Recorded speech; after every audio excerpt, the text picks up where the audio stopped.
Hello and welcome to the Fuel, Run, Recover podcast, helping everyday runners fuel better, run smarter, and recover faster so you can reach your full performance potential. I'm your host, Stephanie Natchek, dietitian, fitness coach, and a fellow runner too. As the owner of Stephanie Natchek Performance Nutrition, I've spent the last 10 years helping runners learn to fuel their bodies, level up their running performance, and establish healthier relationships with food and exercise. If you're ready to reconnect with your love of running, then let's get started on today's episode. So before we dive into today's episode, I wanted to invite you to get your name on my Black Friday exclusive offer waitlist.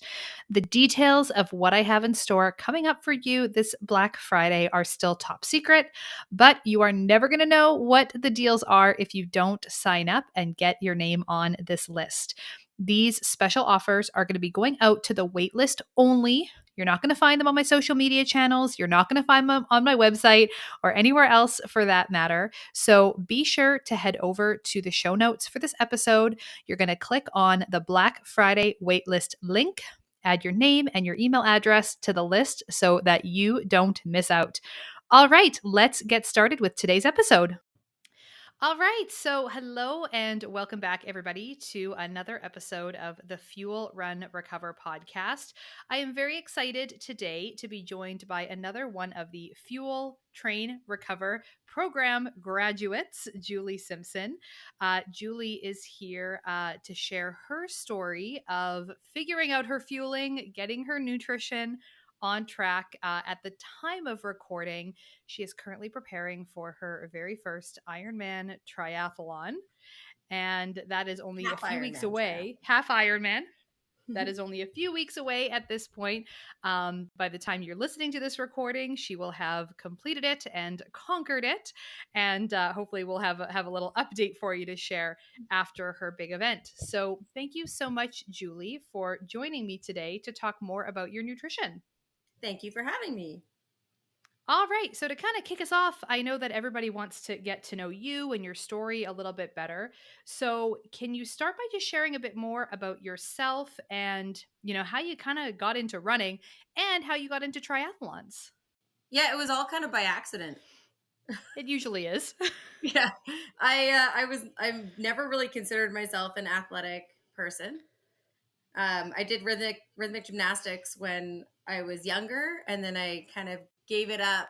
But when I got hired at my job, I got back into dance and doing a lot of physical activity that way. And I found that I enjoyed it more than I did when I was younger. I thought I always kind of hated that stuff. And then because the school I work at at that time had this really big cafeteria program, I ate these giant meals every single day for lunch. And then I would come home and there would be giant meals sitting at home. And I didn't do the university freshman 15. I did it as an adult. And I needed to find a way to figure that out. The new job 15. I think we've all been there. New job 15. It might have been new job 40 actually. But Okay. But yeah, so I started running to do that and like to try to lose the weight that I put on in my first year of teaching, and found that it balanced out kind of the creative aspect of dancing a lot. And I kind of got to explore both sides of myself, which I didn't know I had. And then triathlon was a dare. My aunt dared me. So that's how I got sucked into that one. We were watching the Riding Mountain Triathlon one day, and she's like, I dare you to do it. And I was like, oh, now I have to. So. Yeah, there you go. And you are headed down to Arizona for this race. Yeah, okay. Yeah, very exciting.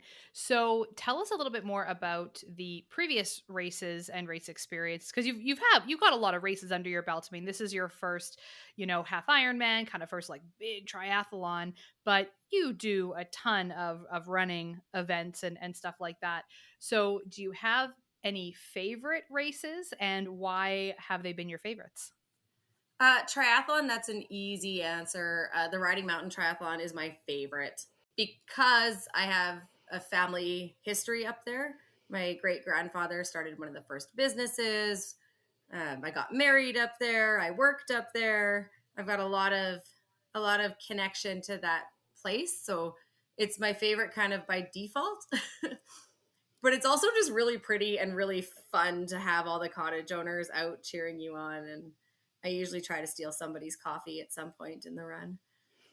But And where does that route take you? Like, does it go right through town, or like what's the race route like for that event? it goes through mostly through the cottage areas and down the highway. So like the swim is right off Oh, the main okay. beach. Unpleasantly windy.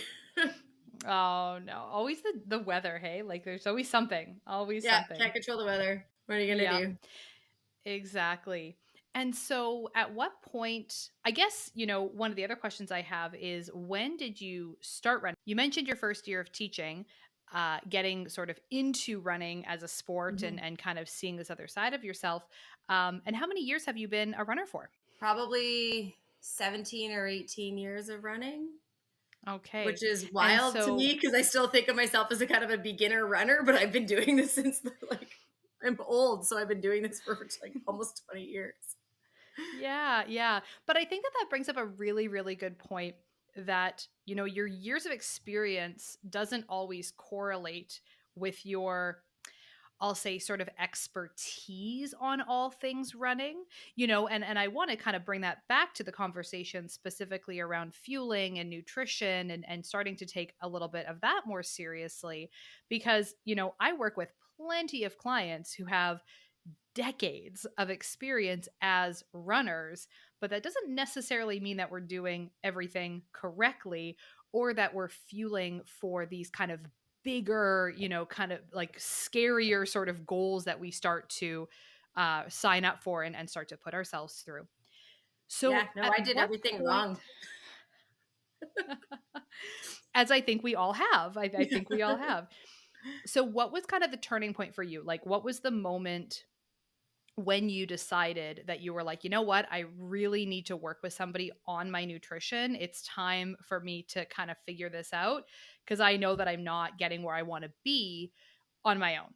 Yeah, it was definitely the moment of realization that I was doing everything wrong. The starting running for weight loss, I think, is probably where I made some of my biggest errors. Like it worked really, really well as a weight loss tool when I was 27 and even 30s, like it was great. And then I hit 40 and I was feeling so poorly in my 20s and 30s for the activity levels I was doing and what I was doing that I hit 40 and it's like my body just didn't know what to do with any of it anymore. My running wasn't going Mm-hmm. very well. I was putting the weight back on. I was tired. I just couldn't get through even my like everyone at work would be telling me how much energy I have and how you keep going and you do all the things. And here I'm like, I'm falling over. I'm so tired. Like, Yeah. so then I Yeah. realized that like I obviously need to take a different path because what I'm doing is just not doing me any good at this point. Yeah. So the things that, we'll say the things that worked, even though using very big air quotations for work, the things that you got away with that did Yeah. not, kill you in your 20s and 30s when it came around to, doing higher volume, more miles, your body is different now than it was 20 years ago. All of that just kind of built up to this boiling point where now you feel like a hot mess and Oh it's yeah. time to put the Yeah. pieces together. Yep. Hot mess is about right. Yeah, yeah. And we don't always want to have to get to like that breaking point before we start looking for help, but I mean, you Some get of there us at like some to learn the point and I hard think, way. well, there you go. There you go. So, what were some of the biggest lessons that you learned, or kind of the most impactful things that you took away from the nutrition sessions that we did together? What were some of the big kind of like wow moments for you? You need to eat.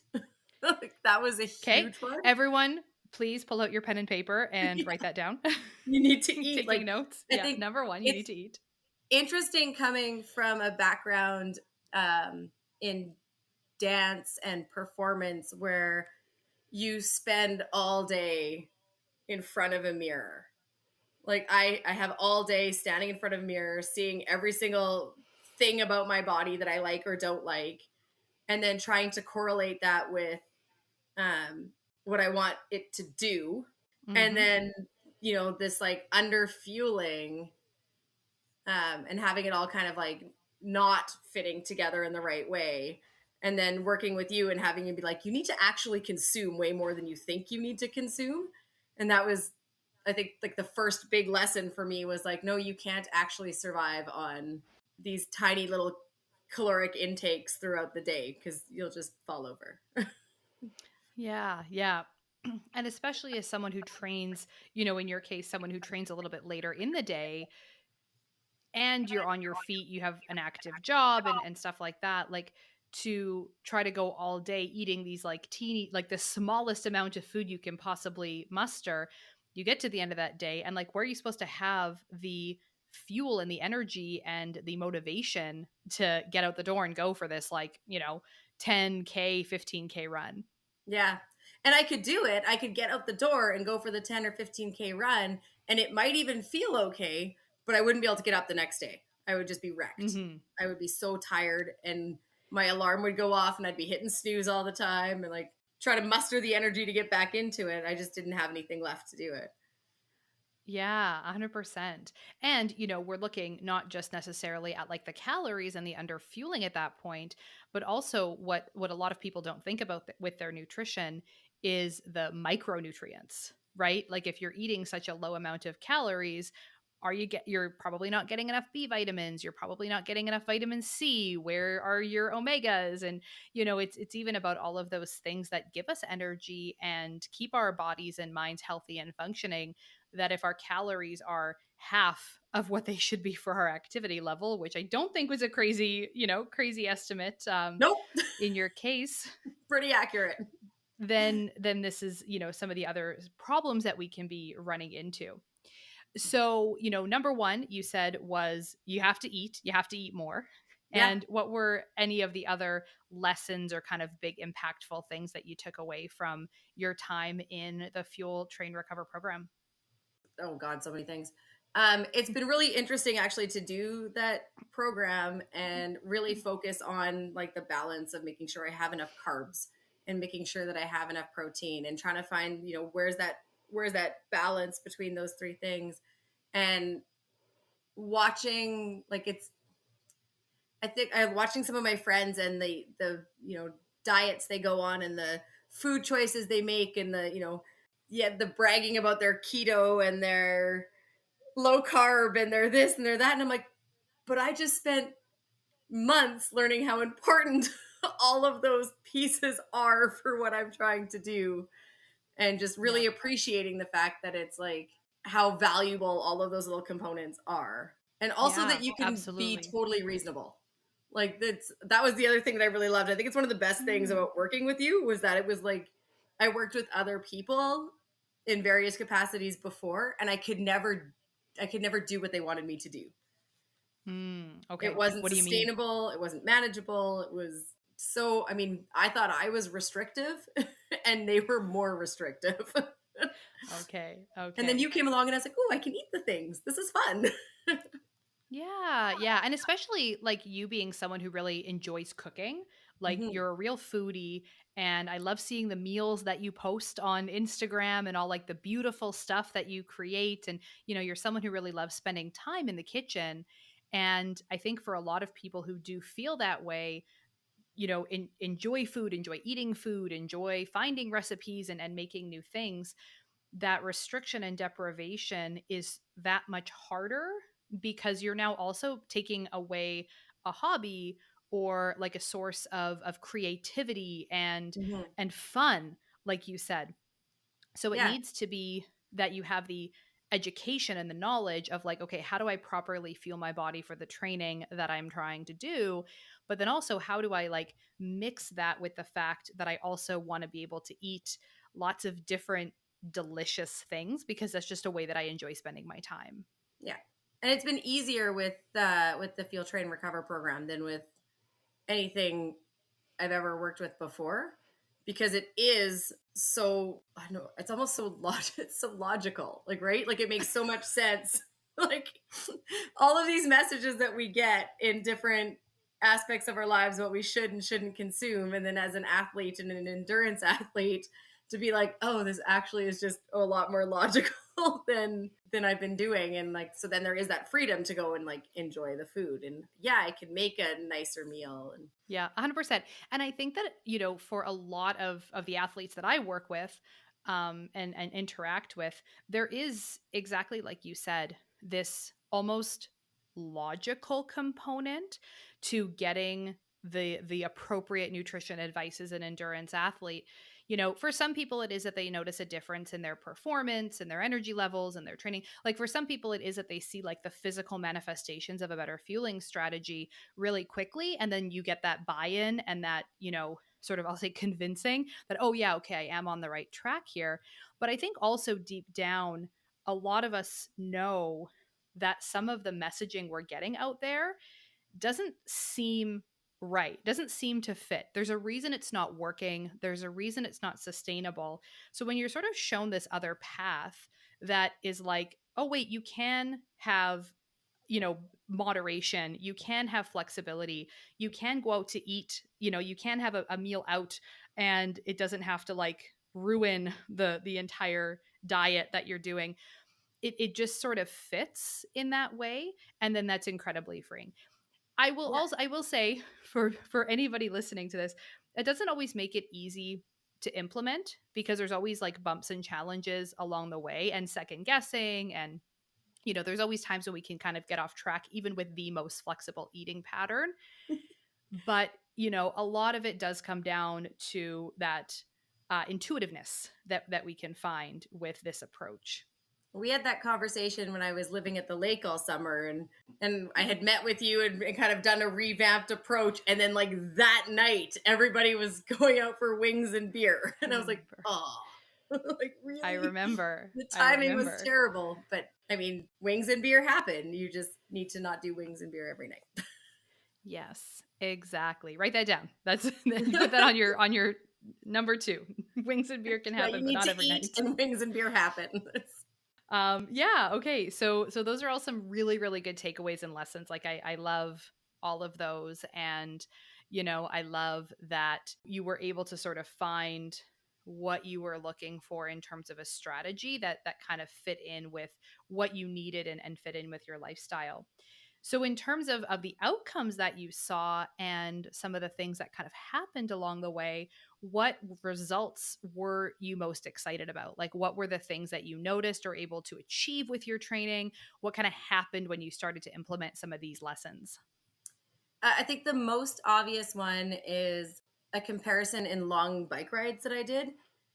My triathlon club goes and does a training camp every year. And one of the things we do is a big long bike ride. And the first time we did the big long bike ride, I barely made it back. We biked like 80K. And one of the guys had to stay back with me because I couldn't get back and I hadn't brought enough food and I didn't realize how much I should have brought. And he was like giving me food on the side of the road. And we got back and somebody came and picked up my bike because I couldn't get off the bike. And then I cried because I was like, I'm so tired. And then this year we did, I was a shorter ride. It was only 65 kilometers or something that I did, but I made it through without any hesitation. I had no problems. And it was, it was like 37 degrees that day. Yeah, I had no issues. I got right through the ride. I felt strong. I felt like at 65K, I still could have easily kept going. And it was actually something that other people commented on. Like my coach was like, I don't want to sound condescending, but I'm really impressed with, the fact that you really did this bike ride really well this time. And I was like, oh yeah, food. It's a thing. Yeah. Fuel. I don't want to say that last time you sucked, but this time but around, last time you sucked. Yeah. You noticeably didn't suck, and that's great. You noticeably didn't suck this time, and you didn't cry at the end because you were so tired. Yep. What did you take with you on the ride? So that one I took mini Cliff Bars.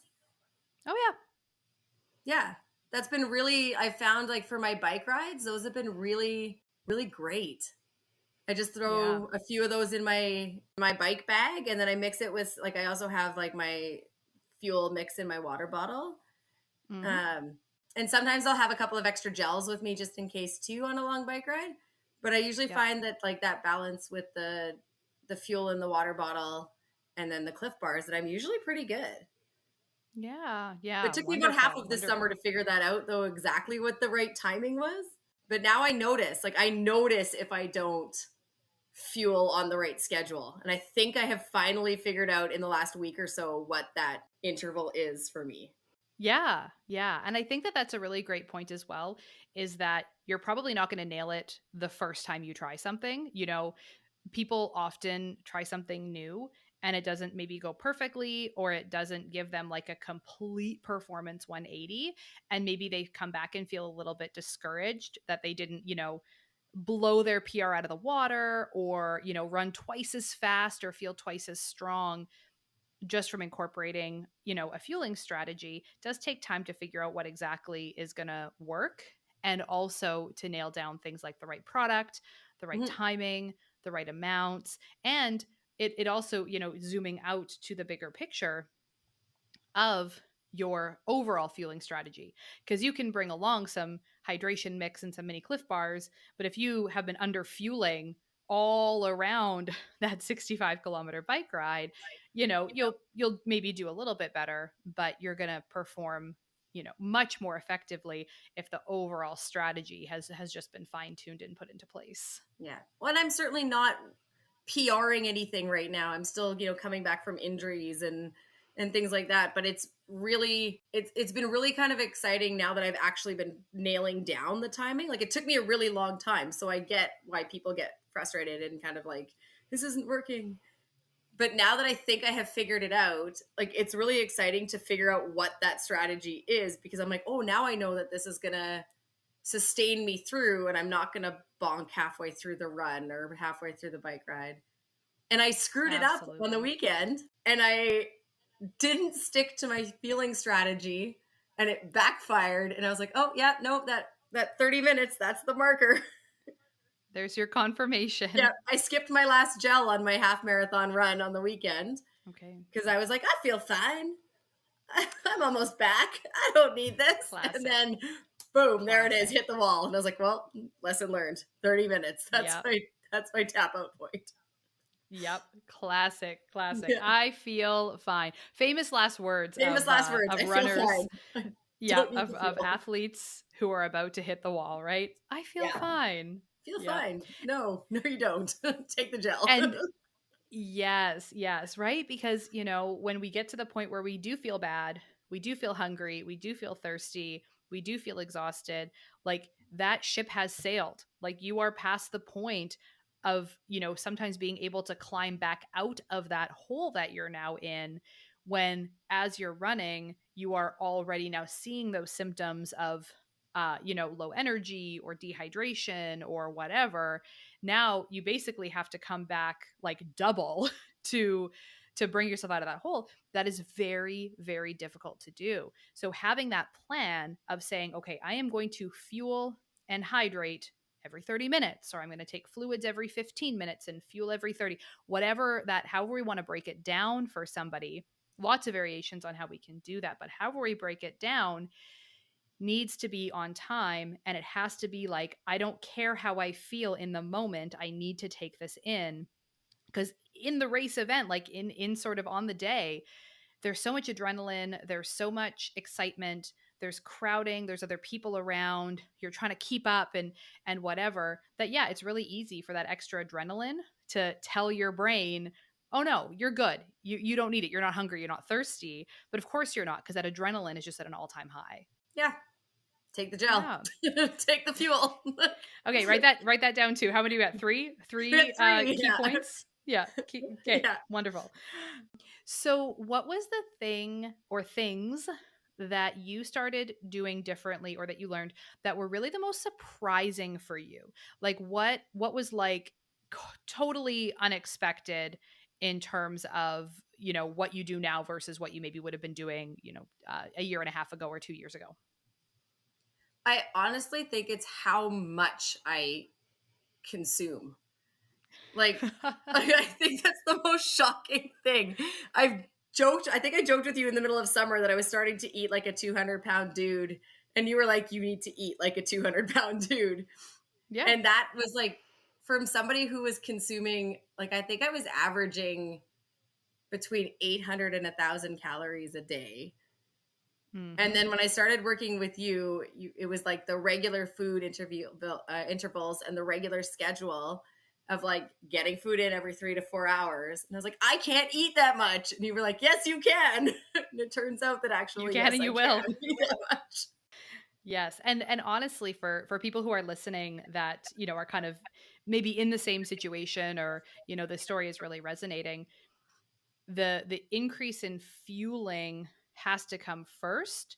The appetite for that fuel usually comes second. Yeah. And Like then you when also you have to go through the stage where you feel like garbage about it for a bit. Like my system was like not happy for a period of time. I was increasing the amount of fuel and my body just didn't know what to do with it all. And I felt horrible. And then all of a Yep. sudden it just stopped and it didn't feel horrible anymore. And now I'm starving. Like I used to just not be Yeah. hungry. And now I'm like, oh, I need to eat something now. Yes, Yeah. yes, exactly. Those proper reliable hunger and fullness cues really start to come back. But exactly, it's okay, we have to plan to eat, when we're talking about such extreme calorie deprivation, you have to start putting the fuel in first, and then your body will kind of catch up to it. And that takes varying amounts of time for everyone. But I work with so many people who part of the reason they don't eat enough is because they just never ever feel hungry. They don't wake up hungry. They don't really feel hungry by lunch. Like they can go all day and they have a very low appetite. That was If me. you are doing these tremendous volumes of training and you don't have an appetite ever, like huge, huge, huge red flag. That is not a good thing. You need to be fueling, and it usually will come after you start incorporating that regular eating schedule, just like Julie found. Yep. Yeah. Yeah. No, I literally had to put it in my phone to remind myself, like to Yes. snack. Like my alarm would Yeah. go off. Be like, oh, snack time. Like Yep. my students thought it was Exactly. ridiculous. I did Yep. suffer a little bit of mocking for a while. But hey, you got through it, and here you are. Anything else that really surprised you? I think like one of the things like, and I mentioned it earlier, was just how reasonable this approach was to fueling. When I was trying to sort out, like I was getting a lot of bloating and discomfort, and I didn't find that my body was processing foods the way I wanted. And so I had dealt with two other individuals before in varying fields, and I couldn't, I mean, even as somebody who was only consuming 800 to 1,000 calories, I couldn't keep up with what they wanted. It was so restrictive. At one point, somebody put me on a low FODMAP diet, Mm-hmm. and I thought I was going to pass out after like a day and a half. And then I binge ate my body weight in tacos, like, because I gave up. But Mm-hmm. when this one, like when I started working with you and coming along on to this program, it was just, I was so pleasantly shocked at how manageable it all was. And I Yeah. didn't have to Yeah. not eat things like the low FODMAP diet where they took out all of the food that I like. All the things you're like, these are the only things I can tolerate, or these are the only things that I eat. We just took away everything with flavor. But Yeah. And not that there isn't a time or place for, some of those specific diets and things like FODMAP. But I will say, and I know that I've mentioned this on other episodes, and I, don't want to always come back to harping on the same things, but when it comes to GI issues, one of the biggest things that can trigger gut issues, whether it's bloating, it's abdominal pain, it's gas, it's constipation, it's acid reflux, like, a lot of these symptoms can come from the fact that when we are so severely under fueling, our gut is slowed down, our digestion is delayed. So just from not eating enough, we can experience a lot of these symptoms that then resolve with getting in more calories. So the first step, if you are experiencing gut issues, shouldn't be, okay, let's look at further restriction. It should be, are we maybe missing something in terms of energy availability that is actually impacting our body's ability to properly and, quickly enough, I'll say, digest our food. yep. And it really, like, it was amazing the difference that I noticed in terms of just like how my body managed. Like once the initial shock to my system wore off, like everything, like the bloating that I was experiencing, and the like I was getting wickedly bad acid reflux, and I don't really get that anymore. And if I Oh, that's so do, it great. probably means that I've had a few days where I've underfueled and then I've eaten too much and my system doesn't know what to do. So it's Yeah, been much more manageable overall. fantastic. And so for people who are, listening to this episode and are in the situation that you were in last year, what advice do you have other than the three gems that you've dropped already in this episode? What sort of advice do you have for people that are listening to this and are really resonating with where you were at previously? I think it's not as scary as it seems, I think is what it is. Like I think for a Okay. lot of us who are so accustomed to that like really big restriction, which is what is promoted so much. Like I think it was I sent you that People magazine thing or something that talked about Heidi Klum, how she only consumes 900 calories a day. And I was like, ah, but there was a period Yes. of time where that was so vibrant in my head that like you need to consume these few calories, you need to consume these few calories, that the concept of changing that was really terrifying. I was like, but what if I gain all this weight? And I spent so much time trying to, not gain all this weight. And I was always in that balance of like that fear of bringing in the more calories leading to this like sudden explosion of weight gain. And then once you start actually getting into the process, it's not nearly as terrifying as it sounds for those of us who are so accustomed to thinking small calories, to Hmm. switch it and go to bigger calories. If you can get through that mindset, it actually is, I know it's way better. It's just so much more efficient. Did you know that I was going to make you eat more? Oh, I knew it was coming, Okay. Okay. So that was part but of I what was held you shocked back at how much from getting more. help. Okay. Fair enough. Obviously I don't know, like I don't have outside perspective on this, but I think sometimes clients reach out to work with me because they think that they are overeating, right? Which, coming back to weight issues and, concerns about weight gain, stuff like that, they think that they are currently eating too much and they're maybe scared that I'm going to tell them to actually eat less. And it's like, how much less? Like, I can't go lower. I can't eat less than Well, I'm currently eating. that was one of the things that I thought was really interesting when we started talking, was that idea of like eat less, move more, and how that doesn't actually always work, because in my head it was always eat less, move more, which is what I was doing. But when I came to you at the point where I was like, I can't do either. I Yeah. can't eat less because I'll die, and I can't move more because I'll die. Like I dance all day and I train all night. Like there's no I had no other range to go to. So I wasn't really shocked when you said I needed to eat more, because I knew I was under consuming. Um, but I didn't realize how much I was under consuming. Okay. Okay. Like, and so I wasn't shocked with the eat more. I was shocked with the like how much more. Yeah. I literally didn't think I could eat that much. And then Totally again fair. in the Totally summer, fair. when we talked about using like the food tracker again in the summer, and I had one caloric thing in my head and then you said something different, and I was like, well, it's taking me a while still to be like, I have to eat that much. Yes, yes. Well, I mean, you've got to be kind of in your peak training weeks at this point. I mean, your race is coming up in a month from now, Yeah, 6 weeks, Weeks. It's terrifying. 4 4 weeks. weeks. Okay. Yeah. Yeah. So, I mean, yes, yes, we need to be eating all the calories and taking in all the fuel at this point. And anything else that you wanted to share today? Any other stories or thoughts or words of wisdom? Maybe anything else that people can add I to got their mixed list in. of takeaways. Um, I can't really think of anything. I've just been really like, it's been a whole different mindset in terms of like approaching food. And it's really like, I think particularly female athletes, like women, we get this like horrible messaging of what we need to be and how our bodies need to be and what we need to be able to do with them.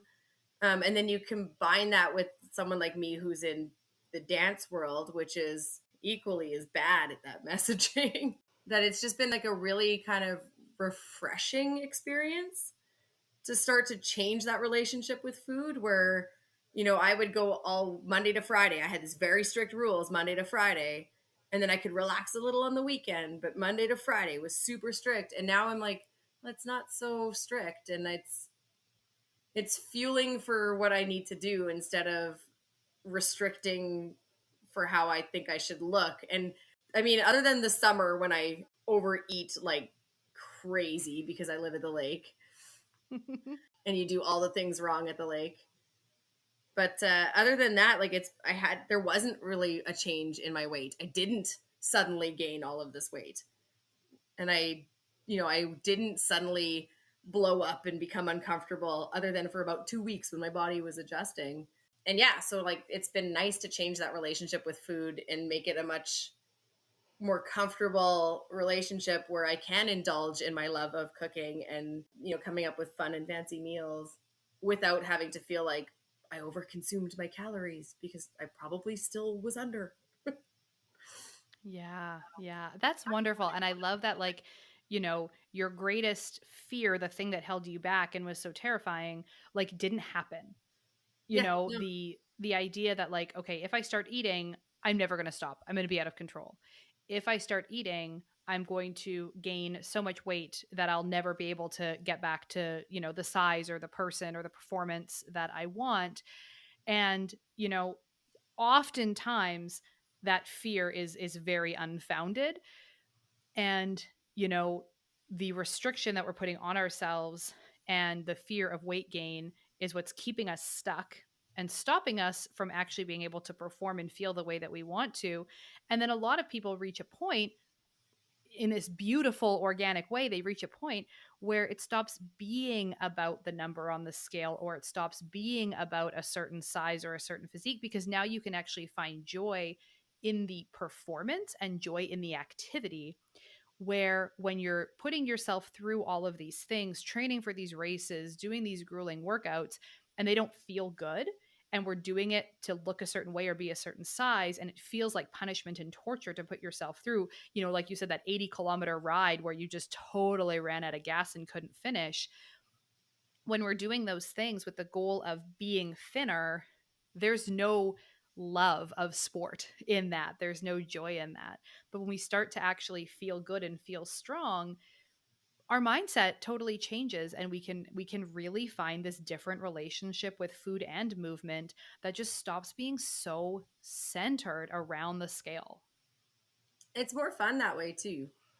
Like it's Yeah. just way more fun. Like it's, to be able to be like, I no longer explore recipes based on their caloric value and like keeping the calories low. Like now I'm looking for recipes where I'm like, this looks really fun. I'll just substitute the brown rice instead of the white rice. Like it's a much more enjoyable experience. And then even going out and like doing these long rides where I'm not worried now that I'm going to run out of steam.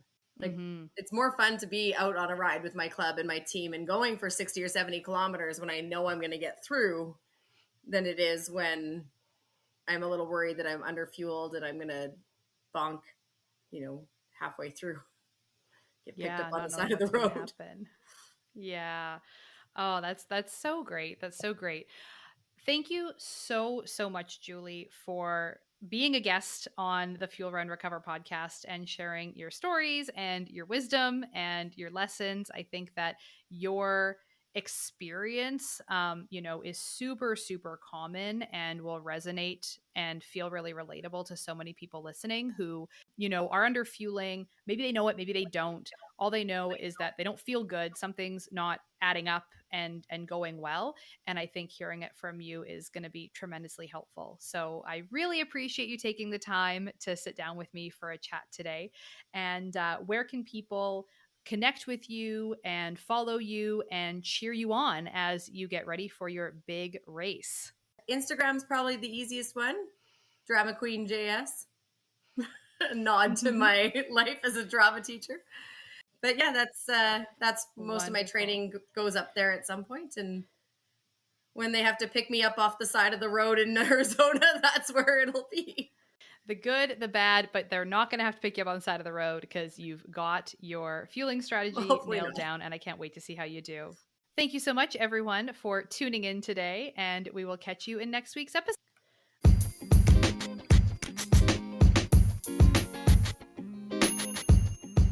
The information on this podcast is for educational purposes only and is not to be used or relied upon for the diagnosis or treatment of any health condition. This information does not create a client-practitioner relationship and should not be used as a substitute for professional medical advice.